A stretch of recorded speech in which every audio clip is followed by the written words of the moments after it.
नमस्कार दोस्तों, स्वागत है आपका IAS PCS study with devotion channel पर। हमारे GS4 पेपर एथिक्स का बहुत ही इंपॉर्टेंट सेक्शन है सॉल्विंग केस स्टडी। एक सिविल सर्वेंट के रूप में इवन हमारे पर्सनल लाइफ में भी कई बार ऐसी सिचुएशन आ जाती है कि हमारे सामने दो ऑप्शंस होते हैं और हमें कौन से ऑप्शंस को अपनाना चाहिए, एथिकली कौन सा करेक्ट होगा, सो दैट जो भी हम डिसीजन लेंगे वो एथिकली करेक्ट होना चाहिए। इसीलिए हमारे GS4 एथिक्स के पेपर में केस स्टडी का सेक्शन दिया गया है। आज हम देखेंगे इन केस स्टडी को बहुत ही सिंपलेस्ट वे में किस तरह से हम सॉल्व कर सकते हैं। सबसे पहले हम क्वेश्चन को अच्छी तरह से एनालाइज करेंगे और उसमें डिफरेंट सिचुएशन को देखते हुए डिफरेंट स्टेक होल्डर्स को रिकॉग्नाइज करेंगे, जैसे पब्लिक है, गवर्नमेंट है, सोसाइटी है, और इनसे रिलेटेड जो भी इश्यूज है, डिलेमा है, उसको एनालाइज करेंगे। हम ये देखेंगे जो डिलेमा हमारे सामने है वो लीगल एंगल से है कि एथिकल एंगल से है। अगर लीगल के रिस्पेक्ट में देखें कि हमें डिसाइड करना है ड्यूटी वर्सेस करप्शन के बीच में, पर्सनल इंटरेस्ट या पब्लिक इंटरेस्ट के बीच में, या हमारे सामने एथिकल डिलेमा है कि हमें डिसीजन लेना है ऑब्जेक्टिविटी के हिसाब से या सब्जेक्टिविटी के हिसाब से, रूल या कंपेशन के बीच में, ऑनेस्टी या रॉयल्टी के बीच में। इस तरह से हम हर एक स्टेक होल्डर्स को डिलेमा के साथ लिंक करेंगे, जो भी मोरल वैल्यूज़ हैं उनको यूज़ करके। ट्रस्ट है, फेथ है, डिग्निटी है, ऑनर है, करेज है, ह्यूमैनिटी है, इनको यूज़ करके स्टेक होल्डर और डिलेमा के बीच में लिंक को इस्टेब्लिश करेंगे। उसके बाद हम ये देखेंगे कि हमारे सामने जो भी सिचुएशन है उसको सॉल्व करने के लिए, डिसीजन के लिए हमारे सामने ऑप्शंस क्या हैं। सपोज हमारे सामने दो ऑप्शंस हैं, तो हर एक ऑप्शंस के हम मेरिट और डिमेरिट को इस्टेब्लिश करेंगे। जैसे ऑप्शन 1 है उसके मेरिट्स क्या हैं, डिमेरिट्स क्या हैं, ऑप्शन 2 है उसके मेरिट्स क्या हैं, उसके डिमेरिट्स क्या हैं। फिर दोनों ऑप्शंस को एनालाइज करते हुए जो हमारे मेजर्स होंगे उसको हम मेंशन करेंगे। ये बहुत ही सिंपलेस्ट वे है किसी भी केस स्टडी को सॉल्व करने का। And by following this structure we can solve any type of case study. इसको हम एक एग्जांपल से समझेंगे। एक क्वेश्चन है, एक वुमेन एम्प्लॉई हैं जिन्होंने कंपनी के हेड ऑफ ऑपरेशन के खिलाफ सोशल मीडिया में सेक्सुअल मिसकंडक्ट का एलिगेशन दायर किया है, जहाँ पे आप HR डिपार्टमेंट के इंचार्ज हैं और आपकी कंपनी के ऊपर बहुत ही इमेंस प्रेशर है कि उस पर्सन के खिलाफ क्विकली एक्शन लिया जाए। अब आपके सामने दो ऑप्शंस हैं। पहला ऑप्शन ये है कि एलिगेशंस के स्टेटमेंट को एक्सेप्ट कर लिया जाए और इमीडिएट एक डिपार्टमेंटल लीगल एक्शन लिया जाए।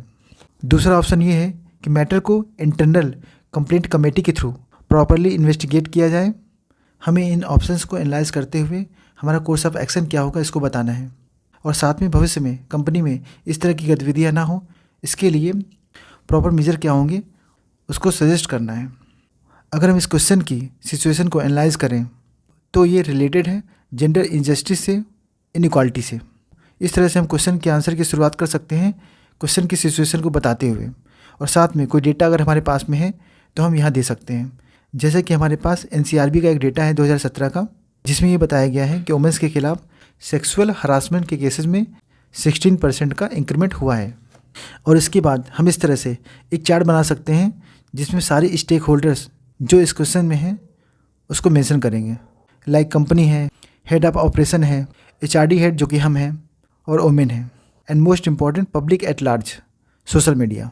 हमारे पास पहला ऑप्शन है accept the allegation and quick legal action. अब हम क्या करेंगे, जो भी हमारे ऑप्शंस हैं, ऑप्शन 1, ऑप्शन 2, उसके मेरिट्स को, डिमेरिट्स को मेंशन करेंगे। अगर हम इस ऑप्शन पे जाते हैं तो इसके मेरिट्स हैं कि जो भी एंगर, रिसेंटमेंट है उसका जल्दी से जल्दी रेजोल्यूशन हो जाएगा। जैसा कि हम जानते हैं आज के डिजिटल एज में बहुत ही कम समय लगता है किसी न्यूज़ को वायरल होने में, जो कि मोरल प्रेशर को क्रिएट करता है। एक तरह से जेंडर जस्टिस होगा, that is a core philosophy and value, और वुमेन को उनकी डिग्निटी के लिए इमीडिएट रिलीफ मिलेगा। इस ऑप्शन के अगर डिमेरिट को देखें, एक तरह से ये हमारा decision as a head irresponsible होगा बिकॉज ऑफ नो डिलीजेंस।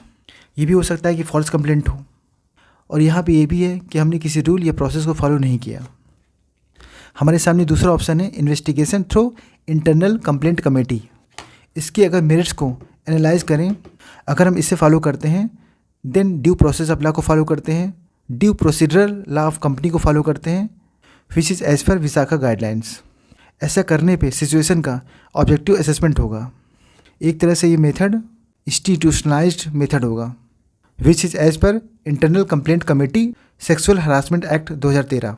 इसके अगर डिमेरिट्स को देखें, ये एक्सरसाइज टाइम कंज्यूमिंग हो सकती है और इस डिले की वजह से प्रेशर क्रिएट हो सकता है। नाउ दोनों ऑप्शंस के मेरिट और डिमेरिट को प्रॉपर एनालाइज करते हुए हम अपना मेजर बताएंगे। मेरे हिसाब से हम ऑप्शन 2 को फॉलो करेंगे क्योंकि ये रूल बेस्ड ऑब्जेक्टिव अप्रोच को फॉलो करता है और जस्टिस को बिना एरर के सब्जेक्टिव वे में इंश्योर करता है। इसके साथ साथ में एज हेड ऑफ HRD हम ये इंश्योर करेंगे और जो भी इंटरनल कंप्लेंट कमेटी कंस्टिट्यूट हुई है वो as per provision of law हो और प्रॉपर रिप्रेजेंटेशन के साथ हो। कमेटी जो भी इन्वेस्टिगेशन करे वो फेयर, क्लीन और ट्रांसपेरेंट होनी चाहिए by conducting interviews with all stakeholders. और रिपोर्ट सबमिशन के बाद प्रॉपर एक्शन होना चाहिए like policing, dismissal of person to be taken. जैसा कि हमने देखा पर्सन एक इन्फ्लुएंशियल पोजीशन पे हैं, तो हम ये इंश्योर करेंगे कि इन्वेस्टिगेशन के दौरान कोई भी इलिसिट या नेक्सस ना देखने को मिले। अगर ये पता चलता है कि कंप्लेंट सोशली मोटिवेटेड थी या फॉल्स थी तो उस वुमेन के खिलाफ कड़ा से कड़ा एक्शन होना चाहिए सो दैट फ्यूचर में दोबारा से ऐसा ना हो। जैसा कि हमारे कॉन्स्टिट्यूशन का आर्टिकल 46 कहता है कि गवर्नमेंट को जेंडर वेलफेयर को प्रोवाइड करना है और साथ में रिसेंटली हुए कुछ एग्जाम्पल्स को भी दे सकते हैं like hash me too, hash times up. इस पूरे क्वेश्चन के आंसर में हमने देखा कि हमने किस तरह से प्रॉपर स्टेक होल्डर्स को लेते हुए, किसी डेटा को या कॉन्स्टिट्यूशन की प्रोविज़न को बताते हुए, किस तरह से अपने ऑप्शंस के मेरिट और डिमेरिट को बताते हुए हमने प्रॉपर मेजर लिए। इस स्ट्रक्चर को आप किसी भी क्वेश्चन के आंसर में फॉलो कर सकते हैं और एथिकली आंसर दे सकते हैं। इस वीडियो के PDF आप नीचे दिए हुए टेलीग्राम के लिंक पे प्राप्त कर सकते हैं। अगर हमारा ये इनिशिएटिव आपको अच्छा लगे तो लाइक करें, सब्सक्राइब करें और ज़्यादा से ज़्यादा लोगों को ये इन्फॉर्मेशन शेयर करें सो दैट मैक्सिमम लोगों को इसका बेनिफिट मिल सके। जय हिंद, जय भारत। तो मिलते हैं नेक्स्ट वीडियो में अपने नोट्स के साथ में। Thank you.